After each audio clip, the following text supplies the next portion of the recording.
We got to get to Jason Isaac. Jason is the CEO of the American Energy Institute. Jason, thanks for being with us. I want you to tell us about this letter from 23 state attorney generals that got to my desk to cancel grants to the Environmental Law Institute. What is this and how does this impact us? Yeah, this is one of these grants that the EPA was administering to a nonprofit in DC called the Environmental Law Institute, who in 2018 started a thing called the Climate Judiciary Project, where they would go around and host these junkets for judges to come to both at the state and federal level. They would teach them so-called curriculum on climate science, highly debatable climate science. 13 different modules that they would use to get these judges their continuing education credits. Over 2,000 judges in the United States have been tainted, including the Chief Justice of the Supreme Court in Hawaii, who continues their climate nuisance lawsuits against major oil and gas companies that are providing economic prosperity and the means for people to actually get to Hawaii and visit it. Interestingly enough, in Hawaii, the one company that is left off of their lawsuit in Hawaii is the only refinery in the state of Hawaii, and they just happen to give heavily to Democrats because that's who's in control of Hawaii. You've got a case in Boulder, Colorado that's moving forward. So they really got to the judges before the games even made it to the courtroom, if you will. And so they're rigging the outcome of these cases. In Boulder, Colorado, one of the plaintiff's attorneys just in the last 2 weeks has said that the main goal of their climate nuisance lawsuit was to drive up the cost of energy to reduce its use. They are trying to implement a carbon tax, the Green New Deal, through the courtroom because they haven't been successful in Congress. And so these attorneys general discovered that the EPA was actually using tax dollars to give to this organization, approximately 13% of their budget, I believe, in 2023, and about 10% in 2024. So it's not a good use of tax dollars. I'm sure that money is going to get clawed back from the wonderful work that Administrator Zeldin is doing at the EPA.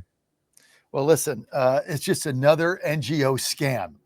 This is just, you start peeling the onion back. It's another nonprofit that got money from the government to basically scam the people in order to get their agenda done, paid for by your tax dollars. Isaac. Yeah, you look at Stacey Abrams' group that was going to get $2 billion from the government that had only received like $200 in the past. And so what she was going to do is dole this all out to her leftist friends and other nonprofits to continue the charade and to continue to bill taxpayers of billions of dollars. I think that's one of the reasons there happens to be so much infighting at the Sierra Club, because they're losing these dark money dollars that are going away because the grants from the federal government, the taxpayer subsidies, are going away. So they're losing their money. You're seeing the same thing at Greenpeace, who has continued to suffer from the demise of a lawsuit that they lost in North Dakota, where they were convicted of essentially creating a terroristic environment against Energy Transfer for building the Dakota Access Pipeline. This was back in 2016. So what is Greenpeace International doing now? They're actually suing Energy Transfer in European courts. So this has got to be a major point of contention and conversation that's happening with any trade deals that happen with the EU.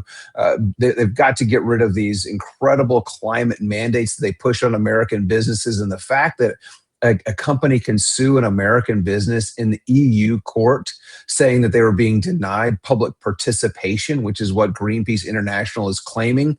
Well, they were terrorizing, destroying private property, using torches to cut through property. This is just an egregious abuse. And it really is. It's domestic terrorism. And they were found liable for over $600 million. It was recently reduced to $345 million, but still could be a death knell to Greenpeace US. That's why they're using Greenpeace International to sue. Unbelievable.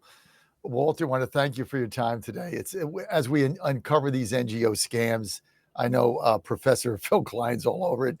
I mean, it's just what the money that we were doling out from our taxes to left-wing crackpot communist causes is just beyond the pale. I mean, every day we find another one. Let's just shut them all down. Isaac, thanks for being with us. People want to get in touch with you or your organization. Where do they go? Jason? AmericanEnergyInstitute.com, or you can find me on X at Isaac for Energy. Okay, you got it, buddy. Thank you. Thanks for being with us.